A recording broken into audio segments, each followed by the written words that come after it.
Hello and welcome to Talkin' Baseball. Game 2 of the ALDS, Game 1 of the NLDS are under... No, they've happened. They've happened. We're going to talk about them.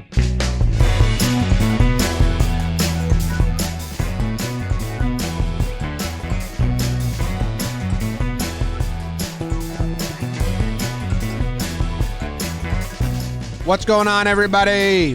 Thank you for joining us. Talkin' Baseball. We're going to recap the games that happened.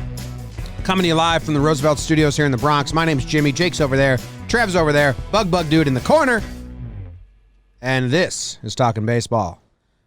How's everyone doing? We got 4 games, some surprises, some new storylines, some dumb strategies, some good strategies, some drama, some ejections, some injuries. Jake, how are you? Good morning, hustlers. As if you're still living, get on down. I'm doing well, Jim. Tough night for our Yanks on a couple different levels. It's all right, because guess what? The Rays are a really good baseball team. They started Tyler Glasnow last night. That's good. I think the big winner from yesterday is the Atlanta Braves, who are saying, hey, we've got a stacked bullpen. We've got a stacked lineup. I don't care that we only have one starting pitcher. Even if he gets hit, we're still going to be able to polka. Trev's Astros are rolling, and the Dodgers just win kind of in almost boring fashion, which feels like what the Dodgers have done all year because they're wildly good. So, and all right, Slay, I think today's got to be chaos day. Like, I need a 9th inning rally. I need something to happen today, Trev. Oh, I could go for a nice, relaxing day, Trev. No. I could go for a nice slate of boring games until we get to the Yanks. What do you got, Trev? You watched every game yesterday. I did. I watched every single game yesterday. I don't know what to think right now. Obviously, as we see it now, the Braves look really good. The Dodgers look really good. The Astros look really good. I think this series between New York and Tampa is going to be, so far, it seems like the best series in the division round. But some good performances yesterday. I told you guys it was a little cloudy in the morning in L.A. Well, guess what? The sun came out. The ball was still flying in L.A. Yeah, thanks My for boy that Chi insight. Pinder went Oppo 3/4 up in right center. I don't know what is going on with the balls. It's nuts. I mean, that Pinder home run, I showed Jake in the middle of whatever show we were doing because I was like, holy shit. And then Stan's he does have power. He does have power because he had the longest homer at the Coliseum in 2017 as well. And it was one of the longest in all of the major leagues that year. So he has power, but those games have felt like 2 different halves. Like, after the 5th inning, it's a pitcher's park, and in the first half, it's just a bandbox. So that's pretty wild. Are we starting there? No. I mean, we're a Cron Pod? We're a Cron Pod, and the most important thing is shouting out the people that support us. And this episode is brought to you by Y33. Yep. Heliosan, Daniel Russell, William Polanco, Tyler Chambliss.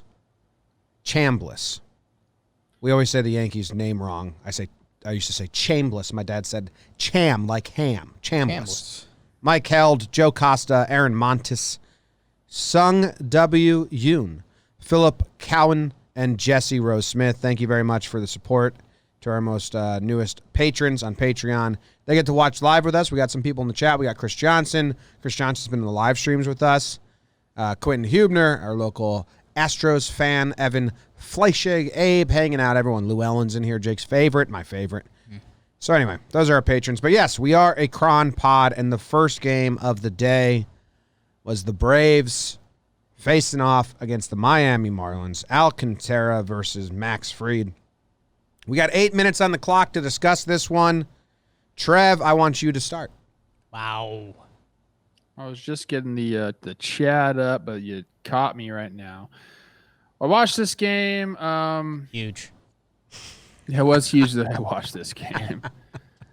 It kind of, it got broken open in the 7th. My boy Max, he looked okay. Didn't look as sharp as we thought he would look.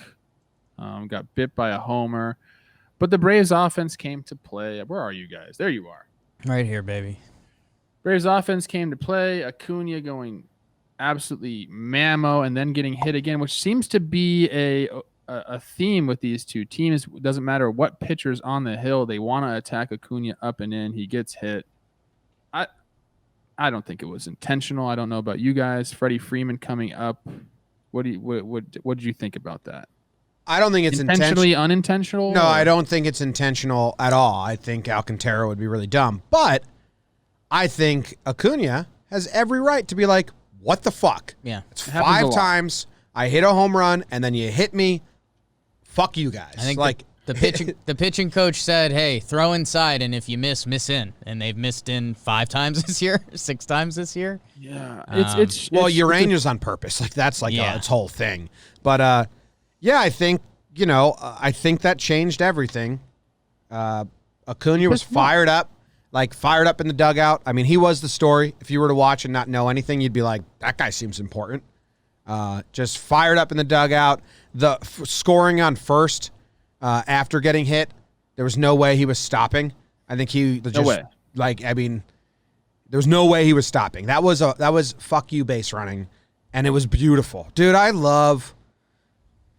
Trev, do you like watching guys go first to home? Like, do you find beauty in that, or is that like a nerdy, didn't play the game fan thing? Like the way Acuna... I think everybody does, especially if you're the hitter and you hit a ball in the gap. You're like, get on your horse. Yeah, but that replay, it's not an easy thing. It is an art form because you need the angles. You take that secondary off of first base. Well, you need a good crisp turn at second, and then once you get around second, you can kind of plan your route there a little bit. But if you're just, I think what's nuts is he didn't even take good routes. It doesn't matter. You need to do both. He didn't even have a secondary, but he just boomed, and his path was crisp. Like, it is an art form. It was cool. And so we mentioned it, and we'll go through it a little bit, just recap. I mean, Fried gets knocked around a little bit. The Marlins kind of do their thing, and it's Marlin baseball. Rojas hit the homer, but then Garrett Cooper with the double, Brian Anderson with the single, and they had an at-bat early on. I want to say it was John Birdie or one of those guys who was just, they left the right side of the infield open, and he just hit like the easiest of ground ball, but that's kind of this playoff baseball Marlins stuff that kind of scares you. So everyone's like, okay, are these Marlins really doing it? Braves bounce back. Ozuna with the big double after the Acuna hit by pitch. Appreciate Ronald Acuna. I mean, as 5-tool as they come, like, it's crazy that there's so much young talent in this league that, like, Ronald Acuna's reputation and vibe, it's just so weird that, like, we've passed him and we've, like, moved on to Tatis. And it's like, well, he's just as special. Soto takes some of his shine, and all those guys deserve it. Anyways, it's 4-3 into the 7th, and the Braves turn it on against Alcantara, who's finishing out. And then Yimi Garcia, who's been the Marlins' best reliever this year, and they whoop him around. One earned run all season for Yimi. And for me, that was the big, like, kind of what I said in my intro. I think the Braves kind of fully announced they're here. Darno to center for the 3-run homer. He has been legit. That was a signing that we were kind of nervous about. Like, yeah, he looks okay sometimes. He kind of goes hot and cold. He's got an injury history. It's paying off for the Braves. Dansby puts on a tack-on run. 6 runs in the 7th. The Braves are tasting themselves, and I mean, Acuna with 2 hits, Ozuna with 2 hits, Darno with 3, Young Thick at the bottom with a pair. And that bullpen is legit, man. I mean, they're not the flashiest, sexy bullpen names, the guys that pump 101 or have that, the pitch ninja slider necessarily, but these guys get outs. Darren O'Day been doing it for 13 years and disgustingly. 2.51 career. Like Matzik, Will Smith, Chris Martin, Melanson. These aren't guys that, you go to pitch ninja for, but they get dudes out. Their bullpen's deep. I think this was a big, like, we're never going to be out of a game. Even if you get freed, we kind of don't care. This felt big for the Braves to me. I got to disagree with you. I think these are those names. I think these guys there's a veteran bullpen that's been through the gamut, and they know what to do to get guys out. I think it's cool. What's cool with like a bullpen like this is maybe in years past, these guys would have been pushed aside, but with technology and them being able to learn what they do well and then focus on that, some of these guys' stuff starts to play up because they start pitching to what plays well for them and leaving the other stuff behind. So I think this bullpen is, I mean, you ask any baseball player, they know every single one of these guys because they've been around the league for so long. So they are a bunch of names in that way. Like they are just like veteran dudes. They're show. They are show. And if you guys watch the game, one of the coolest things about this game, the Braves offense came to play, the bullpen showed up, the defense was there too. Ozzie Albies at second base made like 4 or 5 plays yesterday. He's a lot of times on a right-handed batter, he shifted up the middle a little bit. He made one diving play to his left. Belt and came then off. Rocket line drive, like right at him that he had to jump. I mean, nobody here is jumping that high to get it. And then my favorite one, shallow fly ball into center field. Nonchalantly goes after it and just basket catches it like it's nothing. Like they were showing it off last night. The Braves, I've been disrespecting them all year long. After really watching that game, I mean, they look like a complete team. Starting pitching needs to go a little bit, but other than that, I mean, if you're going to hit like they hit and play defense like they play defense and bullpen like that, this is a scary team. I will say this about the Marlins. They scored 4 off Max Fried. The bullpen shut them down. They're going to have to see this bullpen again, and hopefully they get familiar with them. Familiarity? What's that word? Familiarity? Yeah. Wins out. Because they were having a lot of fun, and they brought a lot of mojo to the start of this game. So I still think the Miami can win a game here. I don't think it's like – I agree with you, Jake, that the Braves have like become a monster, like they've woken up. But the Marlins did get to Fried. They got 4 runs. I think they banged a home run, leadoff home run, and then they got a couple runs in the third inning as well. In the second inning, it was a leadoff home run, not the first. So I'm not like out on the Marlins, but they need their pitching and needs to be perfect. Like it's going to be tough for them, but I like the Braves. Trev, me and Peter Moylan are best friends. I've referenced this a couple times now. We message a lot. I don't know your guys' full relationship, but we were messaging during the Braves and Yankees game, and he had a good joke. It's a little bit at your expense, so I don't want you guys to start beefing. Wow. Oh, no. But it made me laugh. He said, "This sounds like a Plouffe comment, but is the 2020 Braves bullpen the best ever?" I don't understand where my name comes in on that. He's just saying my name. He was just saying he was coming in hot. He was coming in hot. He believes in it. Okay. He believes in it. I don't know how to feel about that, but hey, I'm on people's minds. You're on. I'm on. There you go. There you go. That's a win. Moving on. Game 2 of the day. Houston Astros beat the Oakland Athletics 5-2. Manaea gets banged around for 4 earned runs. Framber Valdez goes 7 innings pitched, 2 earned runs. Paredes and Presley come out and shut the door on the A's. I watched a little of this game early on. Then I took my nap in the Jomboy Media headquarters nap room for the last couple innings. I had no faith in the A's coming back. When I woke up, I said to the office, said A's didn't come back, and there was like grunts, and like A's look bad. You just missed a double play. Like it was like, oh, are you guys gonna have some life? And then they hit a lame double play. Okay, so it was bad vibes, but the A's have to use Minor for 2 innings. Trevino comes in, Petit comes in, but Manaea, not great, which I'm going to pat myself on the back for.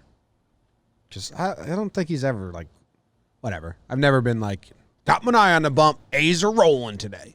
Framber gives more of that vibe at this point anyway.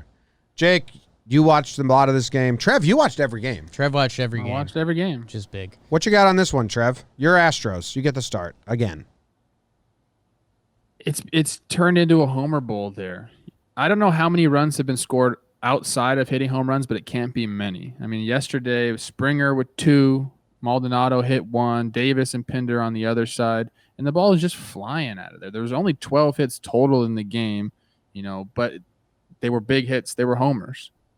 And if you're going to continue to do that with the Astros lineup and the way they've actually pitched, we talked about the Astros pitching was like we didn't know what to expect. They pitched well in this series. Now they got Greinke going today, right? Nope, he's out. He's hurt.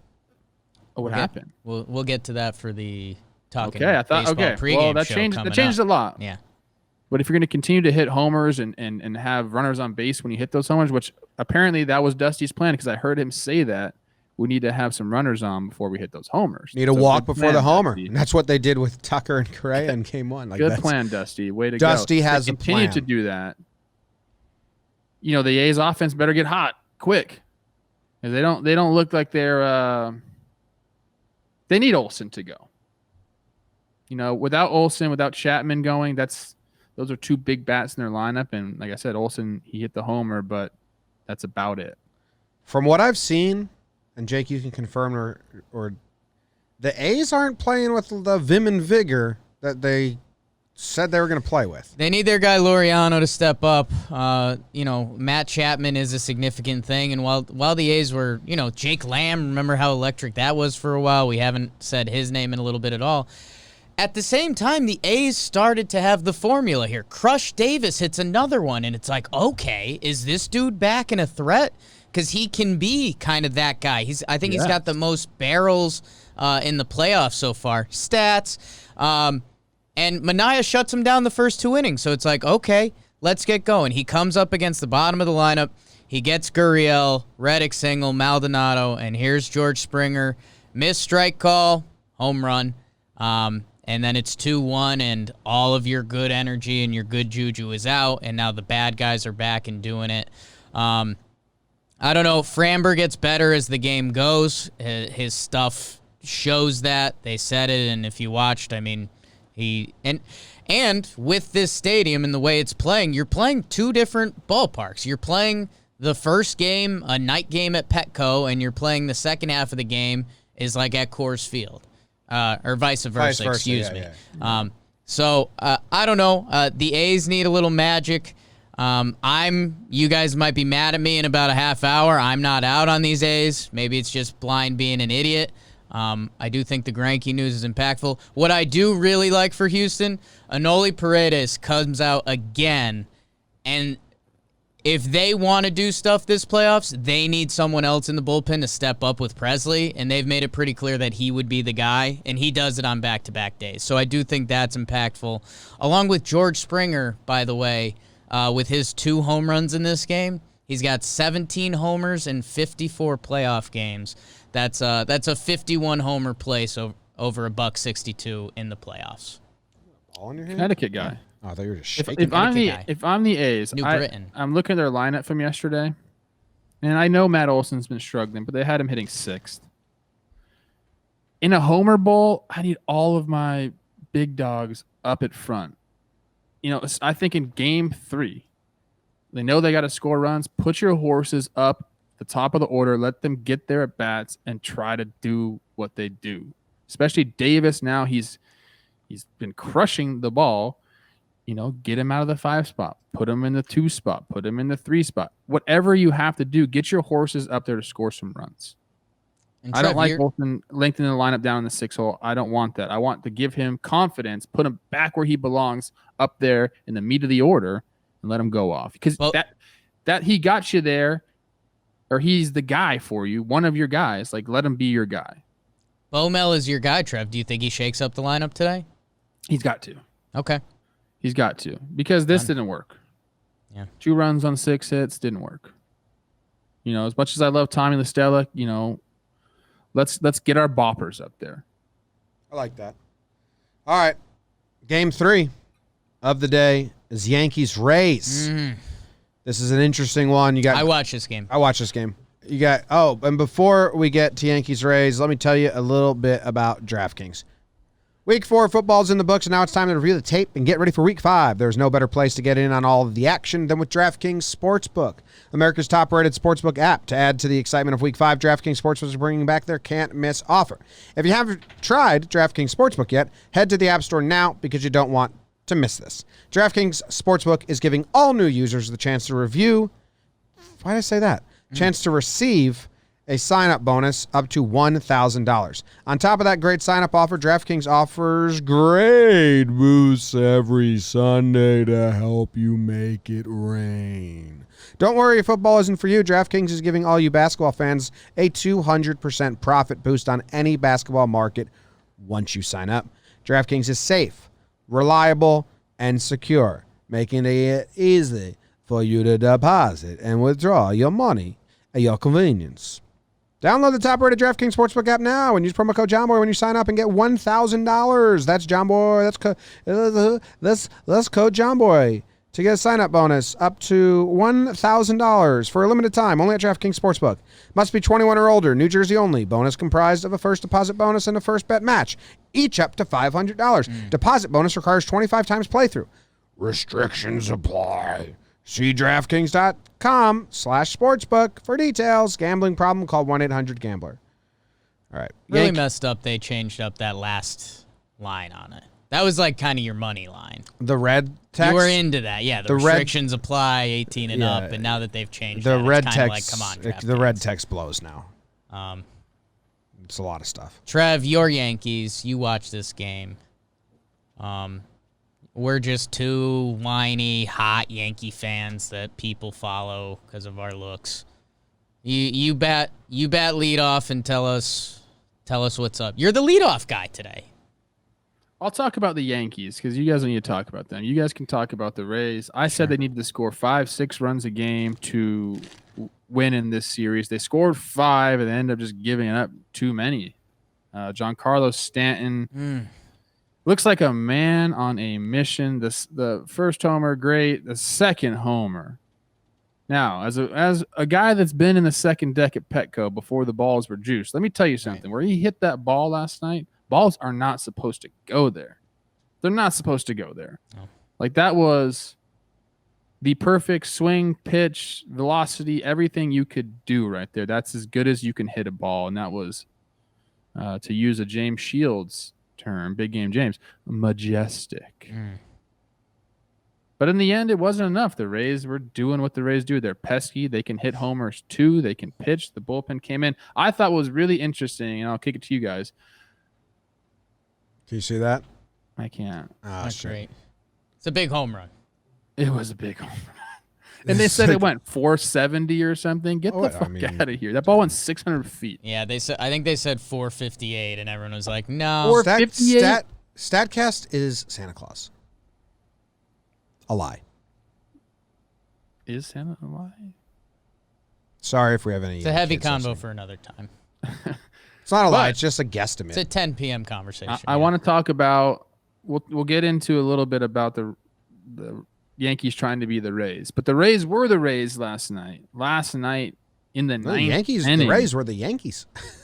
Well, yeah, they hit some homers, but Kevin Cash had a plan because he got what's his name up? Nick Anderson up a couple different times last night, which I don't love, and I hope it doesn't come back to haunt a little bit. But he had faith in his guys. Peter Fairbanks last night couldn't find the zone at all. I'm sure you guys were loving that. I hate Peter Fairbanks. Couldn't find the zone at all, and Cash is sitting there like, what do I do? What do I do? Oh, I have a plan. Don't want to use Nick Anderson tonight. And then all of a sudden, C.B. Buckner gives him the call on Glaber. That was probably the worst call I've ever seen in a baseball game. It was so egregious. It was ridiculous. But after that, he gets the K, gets the K on Clint, and then does he K the next guy too? Gary. K's Gary. He just found it after that. He got lucky and found it after that. I don't want to say it's all because of CB. Like, did he make an adjustment? Maybe. He got another bad one on Clint up. And I don't know if anybody saw my Twitter exchange with Josh Donaldson last night. My bad. We're pretty much best friends. Yeah. You're Peter Moylan. I have Josh Donaldson. Yeah. But calls a tough one on Clint up and forces Clint to swing in that zone. You're not catching up to 99 where that was located. So Cash sticks with Fairbanks. It ends up working out. Now he's got a fresh Nick Anderson. I thought that was a crucial moment in the game. Him deciding this. I didn't like it at the time, but it sure worked out. Anderson is a problem. He's one of the best relievers in baseball. Like, if you're making a top 5 list, he better be on it. He's disgusting, and he mows down Yankees like it's his job. Let's get the umpire thing out of the way, because I don't want it to come off complaining Yankees, because the Yankees lost this game for a lot of other reasons. And Hap escaped a really big jam we didn't without throwing a strike. Yeah, CB gave him. Buckner got him. They do like some analytics stuff, and it does show the Yanks got screwed more. Everyone's tagging us and stuff this morning. Whatever. Buckner sucked. You got to get past it. It's unacceptable on the MLB level. Like, again, what other professions can you just be that bad and continue? I don't think it cost the Yankees the game at all. I just think it's embarrassing for MLB. It's embarrassing for MLB. Yankees cost themselves the game. Yeah, and Trev, Fairbanks, Castillo, who came in before Anderson, those are their three right now. Chaz Rowe is out. When he's right, he's dirty. They've had a couple other injuries. Right now, those are their three, go. Wait, Nick Anderson pitched? Yeah. Yeah, Who was warming up? Who was warming up in the ninth with Fairbanks? There was somebody else. Oh, that was the Sidewinder. That was Thompson. I'm sorry. I saw. That's why I said I saw Nick Anderson warming up a bunch last night. So it was a different guy in the ninth inning. I'm sorry. Yeah, you're good. I thought he sat him down twice. You're good. You played it cool, and it didn't come off until. Why did you guys stop me while I was going on? No, it kind of sounded right. I don't know. I didn't know what I thought. The delivery was kind of weird. It's okay. I don't know. Here's what I'm saying the next day as a Yankee fan. They screwed up the Davey Happ thing. I think that's the consensus on the internet. There's a lot of different ways you could have gone about it. Not that either of them are a lock or any other way you could go about it is a lock, but this was arguably the worst way you could go about it. Giving the rookie the start, getting J-Happ up 3 pitches in. They tried to do Rays funny business. The only part they missed about the Rays, and this is kind of my mission statement, the Rays put their players in the best opportunity to succeed. The Yankees didn't do that last night. And then following up, hey, I think this series is going to go back and forth. We're probably going 5 now. I thought the Yankees could potentially lay the hammer down last night. The Rays pitched their 4 best pitchers last night. They went Glasnow to Castillo to Anderson to my arch nemesis, Peter Fairbanks, and they won the game. The Yankees used a litany of their lesser pitchers. Whatever. The Rays were supposed to win this game. It's just the feeling of it was tough as a Yankee fan. 2 minutes. You got all of them, baby. My thing, Trev, that we said on the postgame recap where we're much hotter for talking Yanks is that the Yankees don't do this strategy against the Indians. They don't do this strategy against the White Sox. They don't do this strategy against the Astros. They only did this sneak attack opener because they wanted to fuck with the Rays. And the Rays didn't even flinch. And the Rays lineup, yeah, they love matchups and platoons, but it's not even, you're not, if they do make a move in the 3rd inning there and sub out some of their lefties for righties, what's the difference, really? Yeah. You're not really, the only thing you're winning as the Yankees is a mind game. It doesn't really help you on the field. So I hate the strategy. I think it's so stupid. That being said, Happ sucked. I mean, Happ still gets the weaker part of the lineup. He shakes off the changeup and throws a 3-2 fastball. I think that was a terrible call. He doesn't find the zone. He throws the ball away to first. He's just body language is shitty. He benefits from calls from CB Buckner and still is complaining to CB Buckner. So, the strategy sucked. Happ sucked. And then Johnny Loizaga, he sucks. And they need to stop using him. But this is the biggest scary part about the Yankees is if they have to use their second tier of bullpen arms, Ottavino, Loizaga, I guess Holder's in there, but he looked good yesterday. They're fucked. So, and Jake said the quote yesterday, which I'd never heard before, but he said, you want to win the odd games, 1, 3, and 5. Boone confirmed that in his postgame. They asked him, why did you push Tanaka to game 3? He said, well, we wanted to look at the pitchers that gave us the most length and spread them out so we can give our good relievers days off when they're not pitching.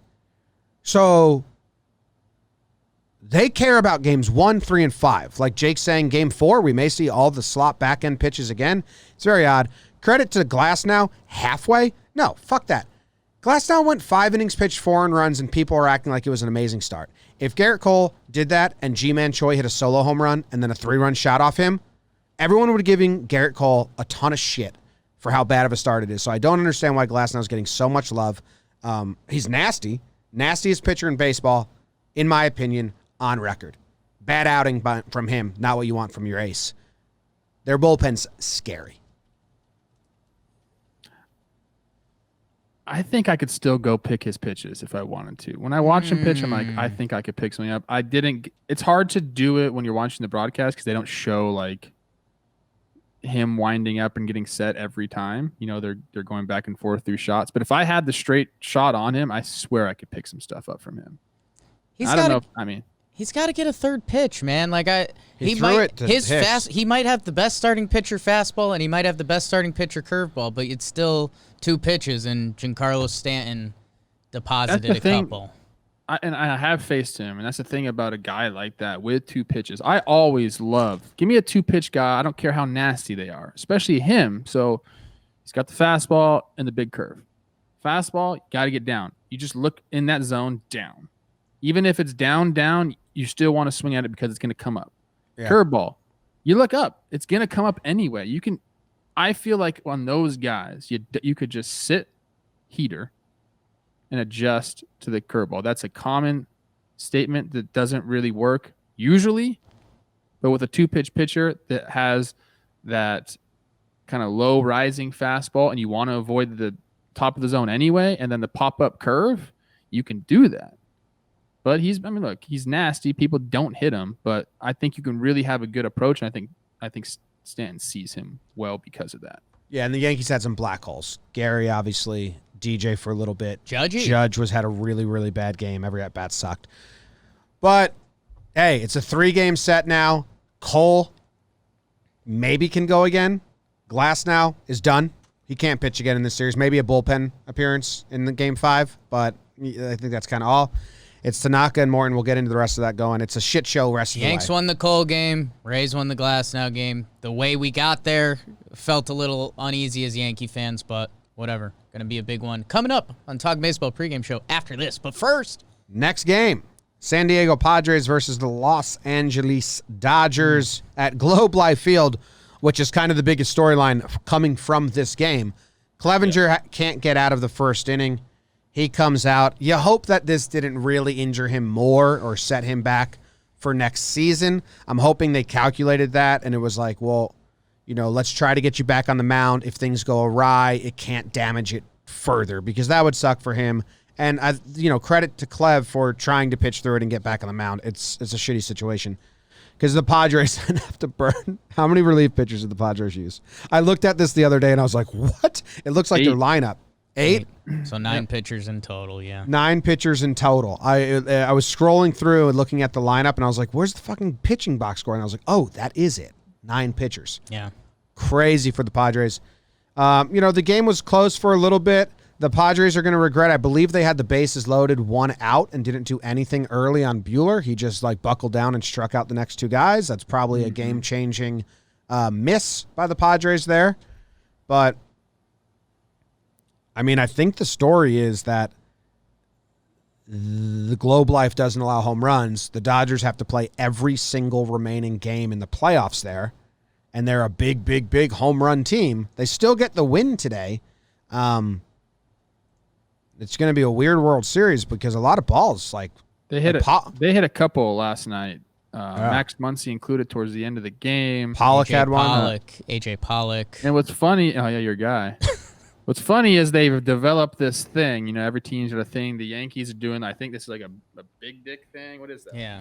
No, it's 2 big dicks touching. Yeah, I think that's what it is. And they're doing it over and over on national TV. The Dodgers have done the hands thing. I called it the barrels are overrated. Barrels are overrated. They're the biggest analytic StatCast team. They have all the most revolutionary hitting coaches that preach barrels. So it's kind of weird, but I call it the dumb octopus. That's looking like a sexy octopus. This was the worst game possible for the San Diego Padres. Everything went wrong and everything was bad. Obviously, Clev gets hurt. Not good. You have 3 hits total in the game. Not good. You load the bases up in the second inning. You strike out twice. Not good. Jace Tingler, your manager, gets thrown out of a game for a pitch that was a ball. Or were they hitting? No, it was a ball. It's to Mookie. It was to Mookie, and it was a ball. Mm-hmm. And he gets thrown out. You can't get thrown out in a playoff game. What are you doing? We've talked about Jace a lot on this podcast before, but it was all around like you said, you use 8 relief pitchers. You lose the game. The Dodgers don't even really hit the ball that hard. Mookie had a nice double off of Richards, but they looked overmatched, man. It felt like the Padres were never in this game. And they made another costly error. Yep, Cronin. Oh, yeah, that was an interesting error because it was a tough play for Hosmer to come back to the base. Like his footwork was all kind of jacked up there. He should have caught the ball. They gave the error to Cronenworth, but yeah, that was that's how they went ahead. Dodgers went ahead on that. Turner scores from third on the air. Strange game. Never felt like the Padres were in it at all. Yeah, I'm watching that error on loop right now, and I basically it just looks like Hosmer was playing too deep. He couldn't beat the runner to the bag and give Cronenworth a target. I don't even think he was on the bag. No, his footwork was all messed up. But yeah, it leads to a run, and it's 1-0 at that point, and now it's the 5th inning. It's a pretty nice game if you're the Padres, and then that leads to a run, and then they bang later on. But yeah, I mean that's the Padres make errors, and they all seem to they haven't been hurt by them. I don't think that changes the win or loss, but it's just like they need to not make an error. It's a deflator, and I know Trev's putting him down because I think after a certain point, yes, this game was Dodgers. They were up 1-0, and I mean Nola gets the RBI single. Buehler didn't have his best stuff. He's got 4 walks going. And they stole 3 bags off Buehler. So, I mean, you're putting an environment like, we're going to Padre you. Like, we're coming for you. And then that happens, and TFA, things fall apart. They have to go through 9 pitchers, including, I think, Weathers was making his MLB debut. So they're having to dig deep in the bag of tricks. Obviously, the Clevenger situation sucks. And then, yeah, I think, it was like we were talking about. The story of the internet last night was, the Dodgers probably could have put up, if this game was at Dodger Stadium, I think a couple of those balls head out, and it's like a 12-1 game, so you're feeling that a little bit. And I don't know, I think we're starting to put some storylines together, too. The first 8 minutes of this show were about Dodger Stadium and the ball flying out of there, and now we're talking about a stadium where the ball doesn't fly out. So interested to see that impact on the Dodgers. I think there's a little sum each way on that. That Pollock ball's got to be a homer, but I mean, also the Dodgers are crazy good, 43-17 in this short season. Their bullpen does good. Yeah, man. They're rolling. They did a good job of taking Dustin May out through 2 innings.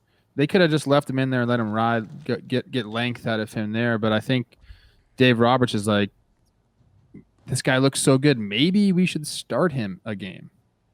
So let's have him throw 2 innings, treat it like a bullpen day, and maybe have him ready to go for a game 5. Is Lamet pitching today? I guess we can do this on the pregame show. I think he's on the roster. No, he's not on the roster. Oh, so Davies or Paddock? Who's the first name? Davies, Paddock, yeah. Well, the good news for the Padres is they saved Rosenthal, Pomerantz, and Pagan. And they used 9 pitchers. They didn't use those 3. So if someone gives them a start today and can go 6, they've got the guys they want to go 7, 8, 9 on 4 days rest now. Yeah. Does this seem like it's just going to be the Dodgers and everybody else? Like when you watch the Dodgers, you're like, oh yeah.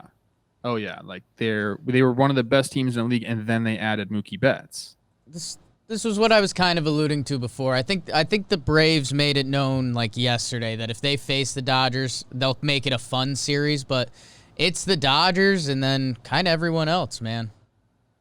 It really is. For as good as the Rays were and the Yankees can be and the Braves can be, it's like just if you're looking at it, you're like, wow, the Dodgers really don't have any holes. They're good. They're good. All right, that's all 4 games. Thank you guys for joining us. We're going to go to the pregame show, which you can find on the podcast apps, or you can watch live. You don't need to be a patron to watch the pregame show live. You can watch on YouTube or Periscope or Facebook or wherever. I think YouTube's probably your best bet. That's where the chat is the most fun. And then it will get posted on podcast apps. Thank you guys very much. If you want to leave a review, you can. We never ask for those because that's incredibly annoying. But I just asked for one.